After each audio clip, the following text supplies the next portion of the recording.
Pak Madun, seorang pria berusia 41 tahun, adalah sosok yang biasa-biasa saja di tengah keramaian pasar. Setiap hari, dia bangun sebelum matahari terbit, bersiap-siap untuk menghadapi dunia yang penuh tantangan. Suara keramaian pasar mulai terdengar saat dia melangkah keluar rumah, aroma makanan yang menggugah selera menyambutnya. Namun di balik semua itu, ada beban berat yang harus dia tanggung jawab sebagai kepala keluarga. Sebagai buruh serabutan, penghasilan Pak Madun tidak pernah cukup untuk memenuhi kebutuhan keluarganya. Dia bekerja serabutan, mulai dari mengangkat barang hingga membantu pedagang menata dagangan. Namun, setiap hari, penghasilannya hanya berkisar cukup untuk makan sehari-hari dan membayar sebagian kecil dari utang yang terus menumpuk. Istrinya, Bu Lina, dan dua anaknya, Rina dan Budi, selalu berusaha untuk bersikap optimis, tetapi Pak Madun tahu betul betapa sulitnya keadaan mereka. Di pasar, dia melihat orang-orang lain yang tampak lebih beruntung. Pedagang-pedagang yang menjual sayuran, ikan, dan makanan ringan tampak ceria, pelanggan berdatangan, dan uang mengalir deras. Pak Madun merasa terasing dalam keramaian itu. Dia seringkali membayangkan bagaimana jika dia bisa menjual sesuatu yang menguntungkan, agar keluarganya bisa hidup dengan lebih baik. Suatu sore, saat sedang beristirahat di bawah tenda pasar, Pak Madun berjumpa dengan Darsono, teman lamanya. Darsono dikenal sebagai orang yang memiliki pengetahuan tentang hal-hal mistis.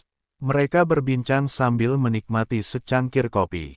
Pak Madun tidak bisa menyembunyikan kesedihannya. Dar, aku merasa hidupku tidak ada perubahan. Hutang menumpuk, dan aku tidak tahu harus berbuat apa, keluhnya. Darsono, dengan tatapan serius, mulai menjelaskan tentang pesugihan. Madun, jika kau benar-benar ingin mengubah nasibmu, ada cara untuk melakukannya. Pesugihan, katanya pelan. Pak Madun mendengarkan dengan seksama, meskipun ketakutan mulai menggelayuti pikirannya. Darsono melanjutkan, kau hanya perlu mengorbankan sesuatu, dan kekayaan akan datang kepadamu. Mendengar kata, mengorbankan, Pak Madun terdiam. Dia tahu bahwa ini bukan hal yang sepele. Tapi, tumbal itu, dari mana aku bisa mendapatkannya? Tanyanya, mencoba memahami lebih jauh. Darsono tersenyum misterius, kau bisa mengambil ayam dari Pak Wagio. Dia punya banyak ayam, dan kau hanya perlu satu saja. Pak Madun merasa terombang-ambing antara harapan dan ketakutan. Dia pulang ke rumah dengan pikiran yang berkecamuk. Di rumah, dia melihat Bu Lina yang sedang menyiapkan makan malam untuk anak-anak. Senyum mereka, meskipun sederhana, membuat hatinya semakin berat. Ia merasa bersalah membayangkan mengambil sesuatu yang berharga dari orang lain demi kekayaan. Malam itu, Pak Madun terjaga, merenungkan semua yang telah terjadi. Dia menatap langit malam yang dipenuhi bintang, berharap ada jalan keluar dari kesulitan yang dihadapinya. Dia tahu bahwa hidup tidak akan berubah jika dia terus berdiam diri, tetapi tindakan yang akan dia ambil di keesokan harinya akan menjadi keputusan yang bisa mengubah segalanya, baik untuk dirinya sendiri maupun keluarganya. Ketika fajar menyingsing, Pak Madun memutuskan untuk bertindak. Dalam hati, dia berdoa agar apapun yang terjadi, semua ini dilakukan demi keluarganya. Dia tahu bahwa mengambil ayam dari Pak Wagio adalah tindakan yang salah, tetapi keputusasannya mendorongnya untuk melangkah ke arah yang gelap. Dengan tekad yang bulat, Pak Madun berangkat menuju rumah Pak Wagio, meskipun rasa takut dan keraguan menghantui langkahnya. Dia tahu, jika dia ingin mengubah nasibnya, dia harus mengambil risiko, bahkan jika itu berarti melangkah ke dalam dunia pesugihan yang penuh misteri dan bahaya. Dalam perjalanan menuju rumah Pak Wagio, pikiran Pak Madun kembali melayang pada keluarganya. Dia membayangkan senyum Bu Lina dan tawa Rina dan Budi. Semua itu membuatnya semakin teguh bertekad untuk melakukan apapun demi memberikan kehidupan yang lebih baik bagi mereka. Malam itu, bulan purnama bersinar terang, menerangi jalan setapak yang dilalui Pak Madun menuju tempat yang telah ditentukan oleh Darsono. Setiap langkahnya dipenuhi rasa was-was dan ketegangan. Dia tahu apa yang akan dia lakukan adalah salah, tetapi rasa putus asa untuk mengubah nasibnya mengalahkan semua keraguan yang ada di pikirannya. Pak Madun tiba di sebuah tempat terpencil di pinggir hutan, jauh dari pandangan mata siapapun. Suasana malam begitu sunyi, hanya terdengar gemerisik dedaunan dan suara hewan malam. Dia mengambil napas dalam-dalam, berusaha menenangkan diri sebelum memulai ritual yang telah dia rencanakan. Dalam gelap, dia mengeluarkan ayam yang dia curi dari Pak Wagio, seekor ayam jantan yang gemuk dan sehat. Dia meletakkan ayam itu di atas selembar kain putih yang dia bawa. Dengan kedua tangan bergetar, Pak Madun mengingat semua instruksi yang diberikan Darsono. Kau harus mengikuti semua langkah dengan tepat, jika tidak, ritual ini tidak akan berhasil, ingatnya. Dia memejamkan mata sejenak, mencoba berkonsentrasi. Saat dia mulai mengucapkan mantra yang diajarkan Darsono, suasana di sekelilingnya terasa berubah. Seolah ada kekuatan lain yang mengawasinya. Dia merasakan angin dingin berhembus, dan bulu kuduknya meremang. Ya Allah, semoga ini semua demi keluargaku. Berikanlah aku jalan keluar dari kesulitan ini, ucapnya dalam hati. Dengan suara bergetar, Pak Madun mengulangi mantra, sembari memegang ayam tersebut. Dalam pikirannya, dia membayangkan masa depan yang lebih baik, rumah yang lebih layak, makanan yang cukup, dan kebahagiaan untuk istri dan anak-anaknya. Namun, saat dia menatap ayam itu, rasa bersalah kembali muncul. Dia tahu ayam itu adalah milik tetangganya, dan kehilangan itu pasti akan menyakiti Pak Wagio. Setelah beberapa saat dia merasa cukup yakin, Pak Madun mengambil pisau kecil yang dia bawa dan mengangkatnya dengan tangan bergetar. Dia menatap ayam itu, seakan meminta maaf sebelum melakukan tindakan yang tidak bisa diubahnya. Dalam sekejap, pisau itu menyentuh leher ayam, dan darah mengalir deras ke tanah. Saat darah mengalir, suasana di sekelilingnya seolah bergetar. Pak Madun merasakan sesuatu yang aneh, seolah ada energi yang mengalir dari ayam ke tubuhnya. Dia merasa seakan ada sesuatu yang terhubung, seolah kekayaan yang selama ini diimpikannya mulai mendekat. Namun, di balik perasaan itu, ada ketakutan yang menghimpit hatinya. Setelah ritual selesai, Pak Madun membungkus sisa ayam dengan kain putih dan menguburkannya di tempat yang sama. Dia merasa lelah, tetapi juga lega. Dalam pikirannya, dia membayangkan semua yang telah diimpikannya akan segera terwujud. Dia pulang dengan perasaan campur aduk, antara harapan dan penyesalan. Keesokan harinya, saat dia kembali ke pasar, keajaiban mulai terjadi. Usahanya di pasar meningkat pesat. Dia mendapatkan lebih banyak pekerjaan, dan keuntungan dari dagangannya mulai mengalir. Setiap kali dia pulang, ada senyum di wajah Bu Lina dan tawa ceria dari Rina dan Budi. Pak Madun merasa seolah hidupnya berubah dalam semalam. Namun, kebahagiaan itu tidak bertahan lama. Setiap malam, saat dia berbaring di tempat tidurnya, mimpi buruk mulai menghantui. Dia melihat wajah ayam itu, tatapan matanya seolah menuduh dan meminta pertanggungjawaban. Setiap kali dia terbangun, dia merasa ketakutan yang mendalam, seolah ada sesuatu yang akan datang menuntut balasan. Pak Madun berusaha mengabaikan mimpi buruk itu, tetapi semakin lama, semakin sulit baginya untuk mengabaikannya. Dalam benaknya, dia berulang kali mempertanyakan keputusan yang dia buat. Keberuntungan yang datang terasa semakin membebani hatinya.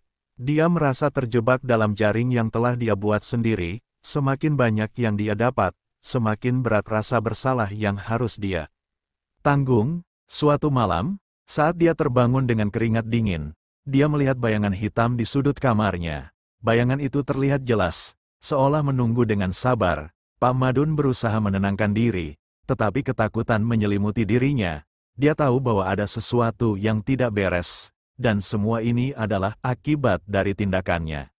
Setelah malam ritual yang mencekam, kehidupan Pak Madun tampak berubah drastis. Usahanya di pasar melonjak. Dia mulai mendapatkan lebih banyak pekerjaan, dan setiap hari, penghasilannya meningkat.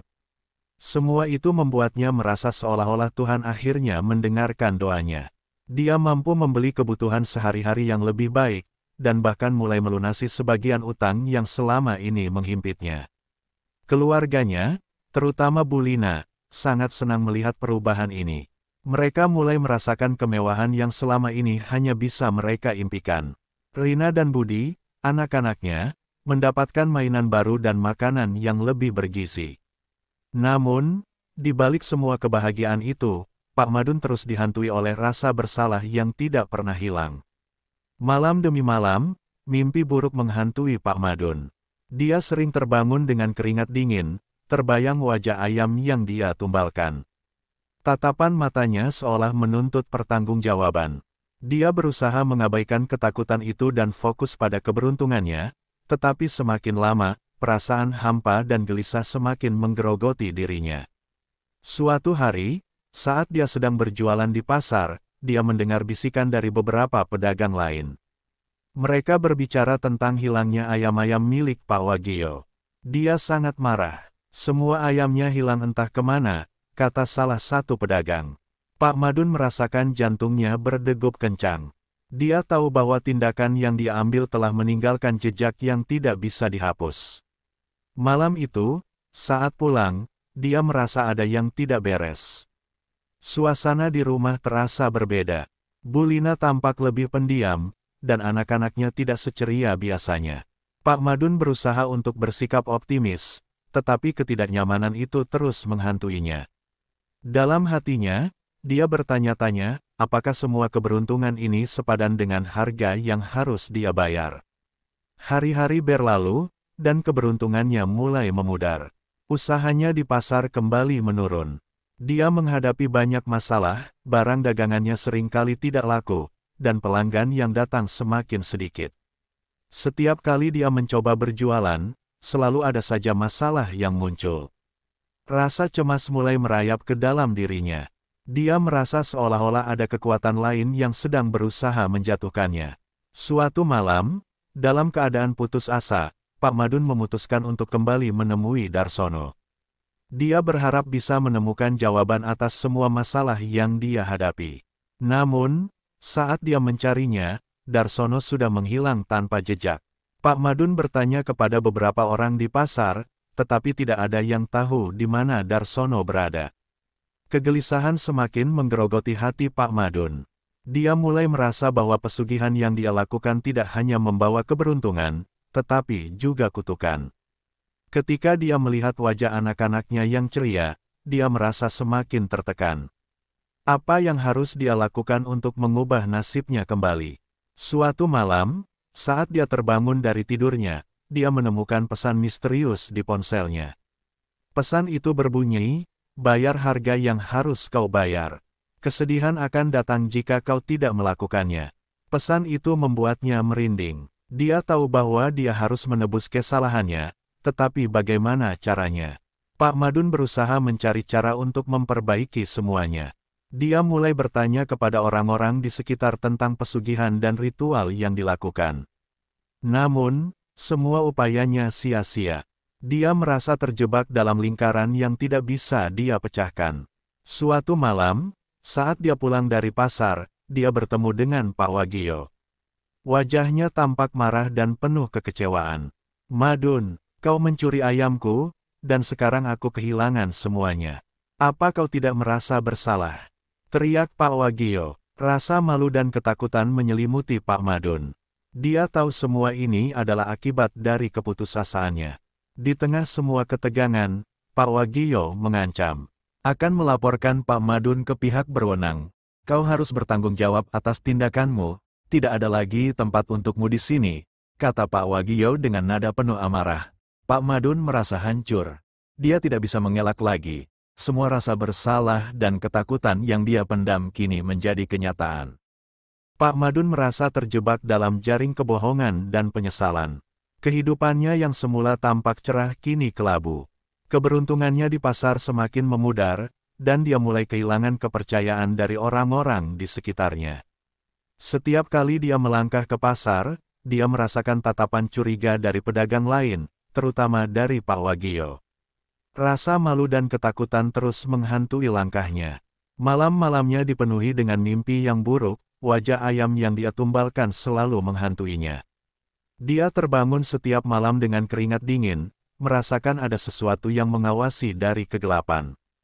Suara-suara aneh kadang-kadang membuatnya terjaga, dan dia mulai merasa bahwa ada sesuatu yang lebih besar sedang menunggunya, sebuah konsekuensi dari tindakan yang telah dia ambil. Satu malam, ketika semua orang di rumah sudah terlelap, Pak Madun memutuskan untuk pergi ke tempat di mana dia melakukan ritual. Dia merasa perlu untuk meminta maaf, entah kepada siapa atau apa. Saat dia tiba di tempat itu, semua terasa berbeda. Suasana malam itu sunyi, dan angin dingin berhembus kencang. Pak Madun berdiri di sana, menatap tempat di mana dia mengubur ayam tersebut. "Maafkan aku," ujarnya, suaranya hampir tak terdengar. Dia merasakan beban berat di dadanya. Dia ingin menghapus semua rasa bersalah, tetapi dia tahu itu tidak mungkin. Dia mulai menggali tanah di tempat itu, berharap bisa menemukan sisa-sisa ayam yang dia korbankan dan mengembalikannya dengan cara yang benar. Namun, saat dia menggali, dia menemukan hanya tanah kosong. Seolah-olah semua yang dia lakukan tidak berarti apa-apa.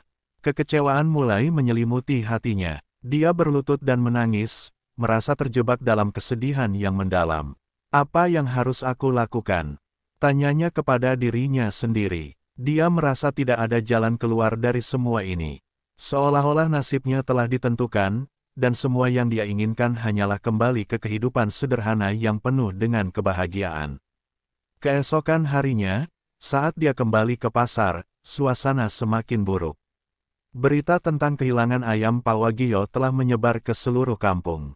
Banyak orang mulai menjauhinya. Mereka melihatnya sebagai orang yang tidak dapat dipercaya, dan Pak Wagio tidak segan-segan untuk menyebarkan berita buruk tentangnya. "Dia adalah pencuri. Dia tidak layak berada di sini." Teriak Pak Wagio di depan orang banyak, membuat Pak Madun semakin terpuruk. Dalam keputusasaan, Pak Madun mencoba untuk berbicara dengan Pak Wagio. "Saya minta maaf, Pak Wagio. Saya tidak bermaksud mencuri ayam Anda. Saya hanya ingin memberikan yang terbaik untuk keluarga saya," ujarnya dengan nada penuh penyesalan. Namun, Pak Wagio tidak mau mendengarkan. "Kau sudah melakukannya. Sekarang, kau harus menghadapi konsekuensinya," balasnya dengan marah. Pak Madun merasa hancur. Dia tahu bahwa semua ini adalah akibat dari keputusan yang dia buat. Dia teringat akan keluarganya, terutama saat-saat bahagia ketika mereka masih menikmati hidup sederhana tanpa beban. Dia merindukan senyum anak-anaknya dan tawa Bu Lina. Semua itu kini terasa jauh dari jangkauannya. Satu malam, saat dia terbaring di tempat tidurnya, dia mendengar suara aneh dari luar. Suara itu terdengar seperti suara ayam yang berkokok, tetapi ada yang berbeda, ada kesedihan di dalamnya. Dia terbangun dan melihat keluar jendela, tetapi tidak ada apa-apa. Hanya kegelapan malam yang menyelimuti. Namun, suara itu terus menghantuinya, seolah mengingatkannya akan kesalahan yang telah dia buat. Keesokan harinya, Pak Madun memutuskan untuk mencari informasi lebih lanjut tentang pesugihan. Dia pergi ke seorang dukun yang dikenal di kampung. Dia berharap bisa menemukan cara untuk menebus kesalahannya. Namun, saat dia berbicara dengan dukun tersebut, dia hanya mendapatkan jawaban samar. "Setiap tindakan ada konsekuensinya, dan kadang-kadang, kita tidak bisa mengubah nasib yang sudah ditentukan," kata dukun itu dengan nada misterius. Pak Madun terbangun di malam yang gelap, hatinya dipenuhi dengan kepanikan dan rasa bersalah yang semakin menggerogoti. Setiap malam, mimpi buruk menghantuinya, dan suara ayam yang dia tumbalkan seolah terus bergetar di telinganya. Dia merasa terperangkap dalam siklus kegelapan yang tidak ada ujungnya. Rasa bersalahnya semakin membesar, dan dia tahu bahwa dia tidak bisa mengabaikannya lagi. Kehidupan sehari-harinya semakin sulit, usahanya di pasar tidak membaik, dan dia semakin terasing dari komunitasnya. Tidak ada lagi senyum ramah dari pedagang lain, dan tatapan curiga dari orang-orang di sekitarnya membuatnya merasa semakin tertekan. Pak Wagio, yang dulunya merupakan tetangga baiknya, kini menjadi musuh. Setiap kali mereka bertemu, Pak Wagio akan mencerca dan mengingatkan semua orang tentang tindakan keji Pak Madun. Suatu malam, saat dia sedang duduk di beranda rumah, Bu Lina mendekatinya. Wajahnya terlihat cemas. Madun, kita harus bicara.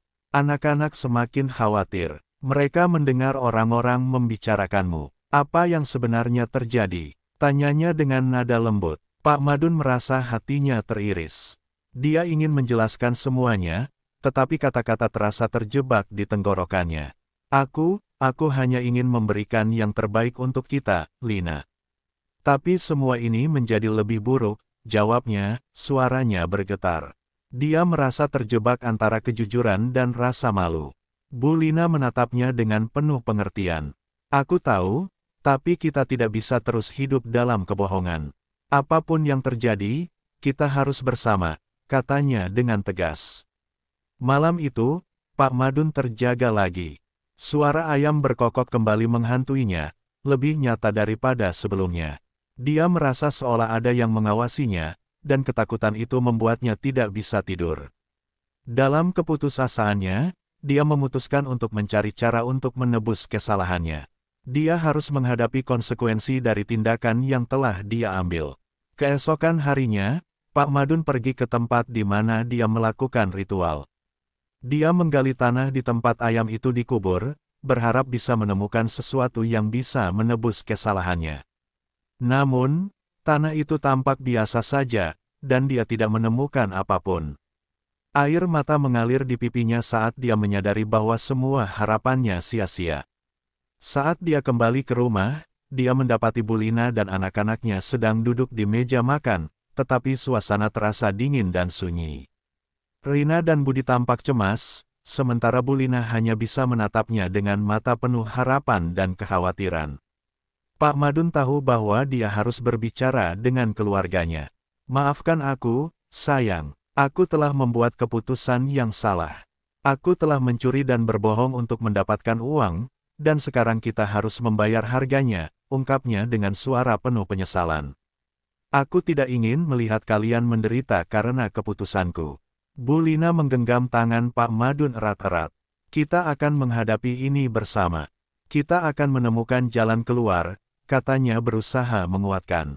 Namun, dalam hati Pak Madun, dia tahu bahwa jalan keluar itu semakin menjauh.